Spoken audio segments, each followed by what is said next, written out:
अस्सलामुअलैकुम वरहमतुल्लाहि वबरकातुहू।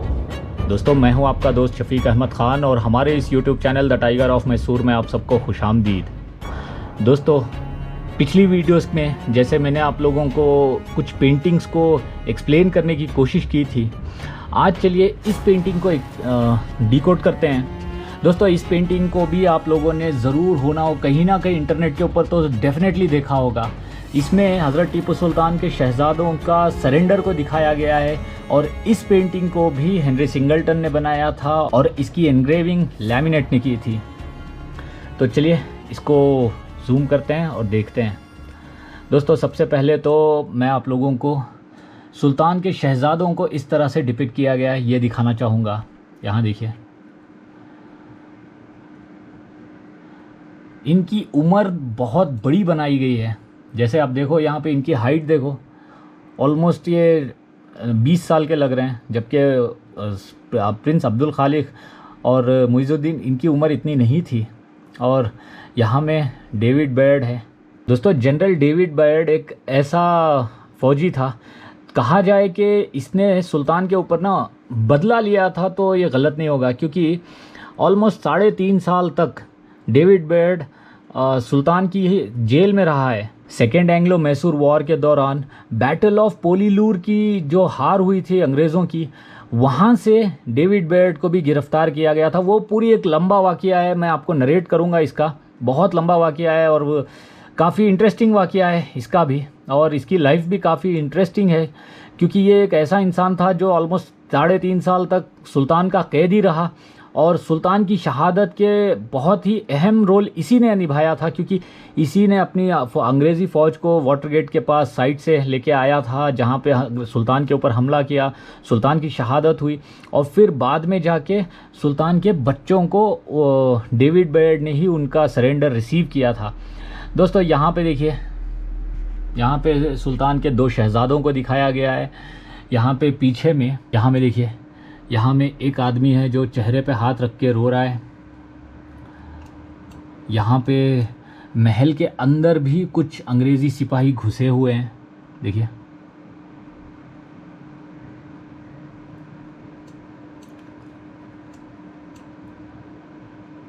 इन लोगों के कपड़ों से ही पता चलता है कि अंग्रेज़ कौन हैं और यहाँ सुल्तान के फ़ौजी कौन थे। ये सुल्तान का फ़ौजी है, इसका चेहरा देखो। मतलब इतना क्लियरली बनाया गया है कि इसकी गर्दन की नसें भी बनाई गई हैं। और इसके हाथ में देखिए सुल्तानत खुदादाद का झंडा है जो गिरा हुआ है, यानी कि जानबूझ के इसी तरह से डिपिक्ट किया गया है यहाँ पे भी कि अंग्रेज़ों के पैरों के पास सल्तनत खुदादाद का झंडा गिरा हुआ है। और यहाँ पे तोपें हैं, ये देखो, ये तोप है सुल्तान के घर के पास की, यानी कि महल के पास की तोपें हैं ये, क्योंकि अंग्रेज़ यहाँ पे तोपें नहीं लाए थे। फाइनल जो असॉल्ट हुआ था श्रीरंगापट्टनम में, अंग्रेज़ों ने उसमें तोपों का इस्तेमाल बाहर से किए थे, यानी किले के बाहर से। किले के अंदर जो तोपें थी वो सुल्तान की ही तोपों को उन लोगों ने कैप्चर करके यूज़ किए थे। और तोप के नीचे में भी, यहाँ पे गौर से देखिए, तोप के नीचे में भी यहाँ पे एक टम्ब्रिल पड़ा हुआ है। टम्ब्रिल यानी कि इसके अंदर उस दौर में बारूद रखा जाता था, इसी तरह के इसमें। और इसके ऊपर ना वो नारियल का जो हस्क होता है उसका एक चुप्पा बनाया जाता था, जब हम लोग उसको चुप्पा कहते हैं। उस चुप्पे से इसका मुंह बंद किया जाता था, बारूद इसमें रखा जाता था। और जब कैनन के अंदर यानी तोप के अंदर डालना होता था तो इसके अंदर से ना स्कूप्स होते थे उन लोगों के पास, एक तरह के लंबे लंबे। तो पर्टिकुलर मेजर का वो स्कूप उठा के अंदर डाल के, फिर उसके ऊपर कपड़ा डाल के, फिर तोप का अंदर गोला डाल के, फिर एक कपड़ा डाल के, फिर यहाँ से बत्ती डाली जाती थी और फिर फायर किया जाता था। यहाँ पे भी देखो, यहाँ पे एक तोप गिरी हुई है। और यहाँ पे भी देखो, यहाँ पे इस आदमी को गुलाम अली की तरह ही इसको भी पेंट किया गया है। इसकी भी मूछें देखिए सिमिलर हैं। और इसी फेशियल स्ट्रक्चर का आदमी को हेनरी सिंगलटन ने दूसरी पेंटिंग्स में भी बनाया है, जो लड़ाई के दौरान मौजूद तो नहीं है लेकिन महल के अंदर बनाया गया। ये देखिए, अब आप साइड बाय साइड कंपेयर कीजिए। इन दोनों चेहरों को आप थोड़ा गौर से देखिए। ये देखो, इन दोनों चेहरों को आप गौर से देखिए, ये सेम है, यानी कि इनके कपड़ों के कलर तक सेम बनाए गए हैं। मोस्ट प्रोबेबली ये ग़ुलाम अली को बनाने की कोशिश की गई होगी। बहरहाल, और एक और चीज़ जो देखिए, यहाँ पे जानबूझ के इस आदमी की टांग दिखाई गई है, यानी कि ग़ुलाम अली को लंगड़ा ग़ुलाम अली कहा जाता था क्योंकि उसकी एक टांग ख़राब थी, यानी वो चल नहीं पाता था ठीक से। और किरमानी ने तो इस तरह लिखा है कि वो जानबूझ के लंगड़ा होने का नाटक करता था क्योंकि ताकि वो सुल्तान के सामने खड़ा ना हो सके।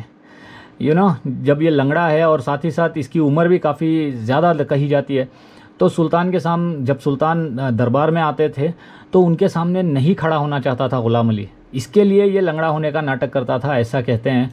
बहरहाल, ग़ुलाम अली ये है या नहीं, वल्लाहु आलम, लेकिन हमारे एनालिसिस के हिसाब से हम लोग बस गेस कर सकते हैं क्योंकि अंग्रेज़ों की ये पेंटिंग्स हैं, अंग्रेज़ों ने बनाई है। और by the way, Henry singleton ने इस पेंटिंग्स को भी बनाया है, और हेनरी सिंगलटन कभी इस जगह पे मौजूद ही नहीं था, और वो यहाँ पे इस लड़ाई में वगैरह नहीं था, एंड उसने सिर्फ डिपिक्शन के तौर पे बनाया था इन पेंटिंग्स को।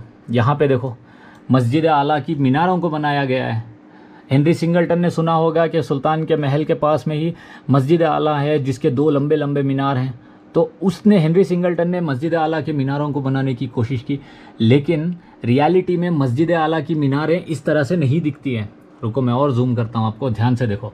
मस्जिद आला की मीनारों के डिज़ाइन ना ऐसा नहीं है, लेकिन हेनरी सिंगलटन को ये बात नहीं पता थी। उसने सुना होगा कि वहाँ में 2 पिल्लर की मस्जिद है, बड़े बड़े उसके मीनार हैं, तो उसने बस अपने हिसाब से मीनारों को बना दिया। और हेनरी सिंगलटन ने यह भी सुना होगा कि वहाँ पे मंदिर है, यानी कि देखो, मस्जिद इस तरफ में है, सुल्तान के पैलेस के ना एकदम ऑपोजिट डायरेक्शन में मंदिर है, श्री रंगनाथ स्वामी का मंदिर, बहुत बड़ा मंदिर है, वो बहुत प्राचीन मंदिर है। हेनरी सिंगलटन ने उस मंदिर को भी यहाँ पे बनाने की कोशिश की है। देखो, ये देखो, यानी कि हेनरी सिंगलटन ने जो जो चीज़ें सुनी होगी दूसरे ब्रिटिश ऑफिसर से वगैरह, उसी हिसाब से उन लोगों ने बनवाई थी। और यहाँ पे भी देखो, अभी यहाँ पे कुछ सुल्तान के, कुछ अंग्रेज़ सिपाही वगैरह यहाँ पे इस दीवार के पास खड़े हुए हैं, और यहाँ पे भी तोपें हैं। गौर से देखेंगे तो आपको पता चलेगा ये भी तोपें हैं, जबकि रियलिटी में सुल्तान के पैलेस के पास ऐसा कोई दीवार नहीं है, ना थी उस दौर में। ये सुल्तान का पैलेस करके बनाया गया है, लाल महल पैलेस। याद रखिए, लाल महल पैलेस अलग है, लाल बाग पैलेस अलग है, और दरिया दौलत अलग है। तो यही है। और यहाँ पे भी देखिए, अभी यहाँ पे भी दिखाया गया है कि बहुत सारे फ़ौजी यहाँ पे सिपाही आ रहे हैं। ये देखो, ये देख रहे हो, बहुत सारे फ़ौजियों को भी बनाने की कोशिश की गई है। दोस्तों, इस पेंटिंग में बहुत सारी डिटेलिंग तो की गई है, लेकिन ये हाईली इनएक्यूरेट है मेरे हिसाब से, बिकॉज़ यहाँ पे देखो, सुल्तान के घर का या महल का एंट्रेंस इस तरह से नहीं रहा होगा, क्योंकि हमारे पास पेंटिंग्स तो हैं, कुछ डिपिक्शंस अलग, दूसरी डिपिक्शंस भी हैं, और साथ ही साथ इनके नरेशंस भी हैं, अंग्रेज़ों के ख़ुद के नरेशंस हैं, जिसमें उन लोगों ने कहा है कि सुल्तान का पैलेस बहुत ही ब्यूटीफुल था, लाल महल पैलेस बहुत ही, और उसके पिलर्स ना बहुत ही रंगीन और बहुत ब्यूटीफुल थे। आप बैंगलोर पैलेस ही देख लो, बैंगलोर का जो समर पैलेस है रश्क जन्नत, उसको ही इतना खूबसूरत अंदाज में बनाया गया है, तो लाल महल पैलेस जहाँ पे हज़रत टीपू सुल्तान खुद रहते थे, वो सोचो कितना ब्यूटीफुल बनाया गया होगा। यहाँ भी देखो, बैल्कनी में ऊपर में भी 2 लोग हैं जो नीचे देख रहे हैं कि नीचे क्या हो रहा है। ये देखो,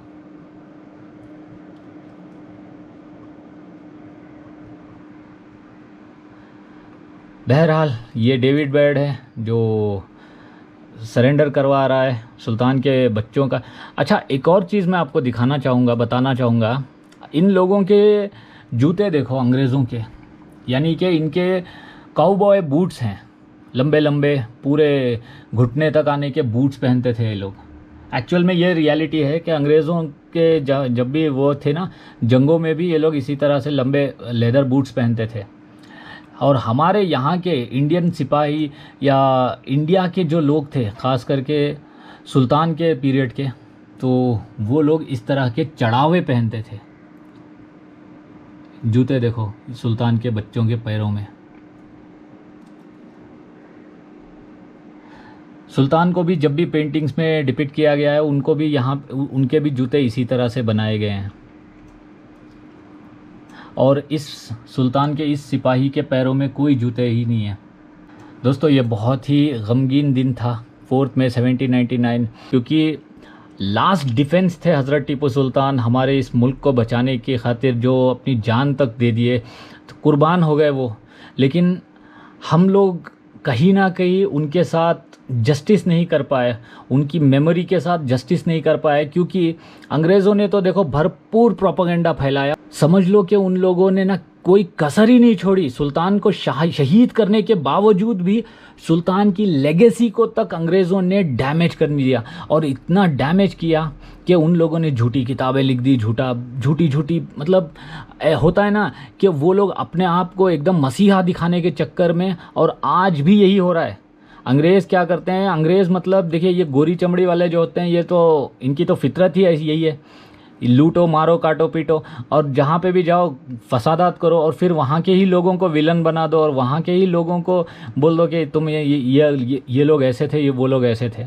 सुल्तान की फ़ौज के साथ वहाँ पे लगभग 11,000 लोगों की शहादत हुई थी श्रीरंगापट्टनम फोर्ट के अंदर उस दिन। और 11,000 लोगों में आप इमेजिन करो कितने हज़ार हिंदू थे, कितने हज़ार मुसलमान थे, कितने हज़ार दूसरे कौम के लोग थे।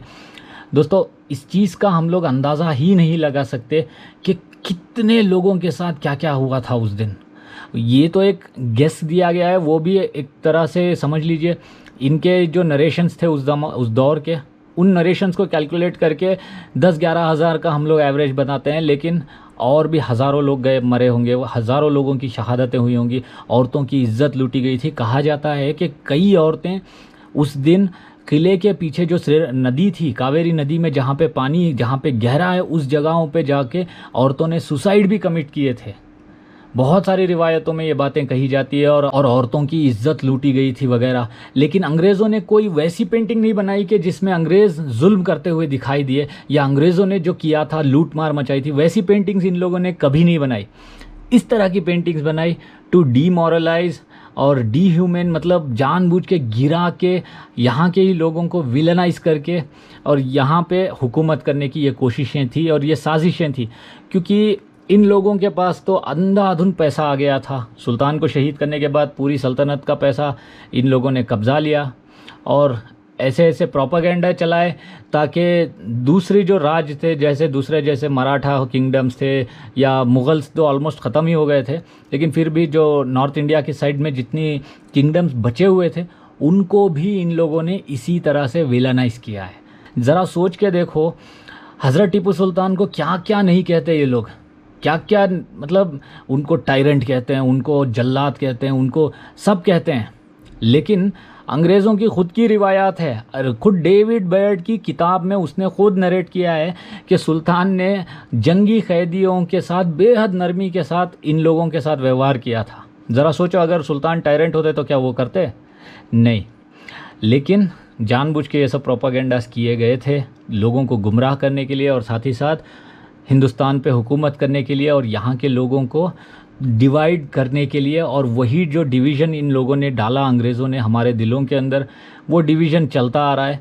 मेरा तो आखिर में सबके लिए एक ही मैसेज है कि हम हर हिंदुस्तानी, वी आर ब्रदर्स, हम लोग एक हैं।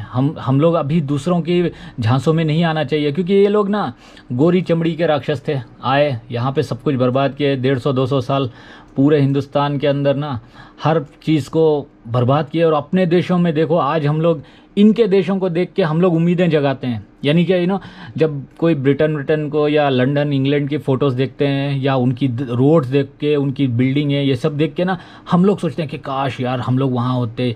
रियलिटी ये है कि ये लोग थे वहाँ पे जाहिल, गवार और गंदे लोग।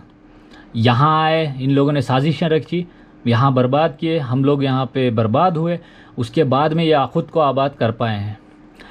एनीवे दोस्तों, उम्मीद है आपको आज की ये वीडियो भी पसंद आई होगी। अब मैं मिलूँगा आपसे अगली वीडियो में कल इंशाअल्लाह। तब तक के लिए आप लोग अपना बहुत सारा ख्याल रखिए और मुझे अपनी दुआओं में याद ज़रूर रखिए। अल्लाह हाफ़िज़।